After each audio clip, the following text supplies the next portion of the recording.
आदमी का अभी अभी अपनी वाइफ से डिवोर्स हुआ था, लेकिन कुछ ही समय बाद उसे खबर मिली कि उसकी वाइफ की प्लेन क्रैश में मौत हो गई। ये सुनकर वो पूरी तरह घबरा गया। उसने जल्दी से अपनी वाइफ के वर्क प्लेस की तरफ दौड़ लगाई ताकि पूरी सच्चाई जान सके। डिपार्टमेंट हेड ने बस उसे प्लेन क्रैश के बाद बचाए गए वीडियो फुटेज सौंपे। आदमी के हाथ कांप रहे थे जब उसने एनवेलप खोला। वो यकीन नहीं कर पा रहा था। उसने वहां मौजूद सभी लोगों की तरफ देखा जैसे किसी से कहे कि ये झूठ हो, लेकिन जब उसने अपने कॉलीग्स के चेहरे पर दुख देखा तभी उसे एहसास हुआ कि उसकी वाइफ सच में अब इस दुनिया में नहीं रही। इस एहसास के साथ ही उसका दिल टूट गया। उसे पछतावा होने लगा कि गुस्से में आकर उसे अपनी वाइफ से डिवोर्स नहीं लेना चाहिए था। असल में उसकी वाइफ एक वर्कaholic थी। कुछ महीने पहले ज्यादा काम करने की वजह से उसका मिसकैरेज हो गया था। आदमी को लगा कि उसकी वाइफ को अपने काम से ज्यादा प्यार था, उससे भी ज्यादा, यहाँ तक कि उनके अनबॉर्न चाइल्ड से भी ज्यादा। गुस्से में आकर उसने अपनी वाइफ की जगह कैप्टन की पोजीशन ले ली और एक चाल चली। उसने एक मलिशियस वुमन के साथ मिलकर एक ड्रामा सेट किया ताकि उसकी वाइफ को जलन हो और वो अपनी जॉब छोड़कर फैमिली में लौट आए। पर उसे क्या पता था कि यही उसके रिश्ते के ब्रेकडाउन की शुरुआत थी। असल में वो मलिशियस वुमन मन ही मन अब भी उस आदमी से प्यार करती थी, इसलिए उसने इस मौके का फायदा उठाकर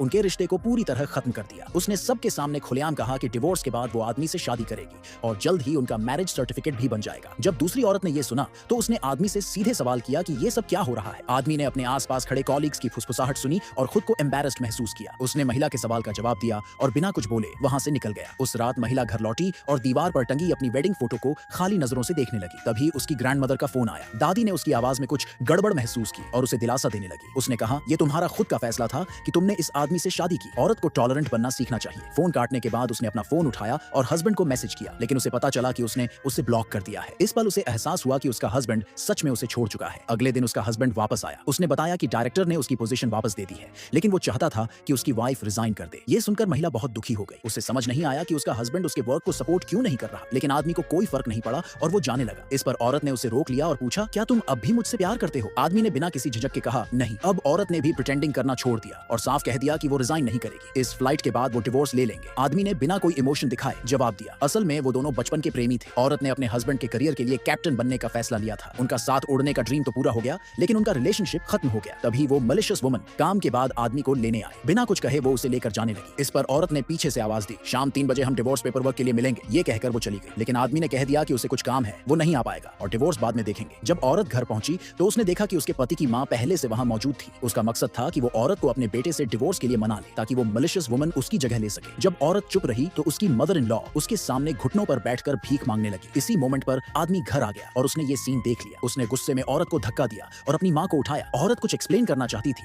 लेकिन आदमी ने उसे कोई मौका नहीं दिया। उसने उल्टा उसे डांट दिया कि वो उसकी मां को बुली कर रही है। जब औरत ने देखा कि उसकी मदर इन लॉ सच नहीं बोल रही तो उसने बिना कुछ कहे वहां से चले जाना बेहतर समझा। कुछ दिनों बाद जब ग्रैंडमदर को पता चला कि औरत ने डिवोर्स ले लिया है तो वो चुपचाप आदमी से मिलने गई और तभी एक एक्सीडेंट हो गया।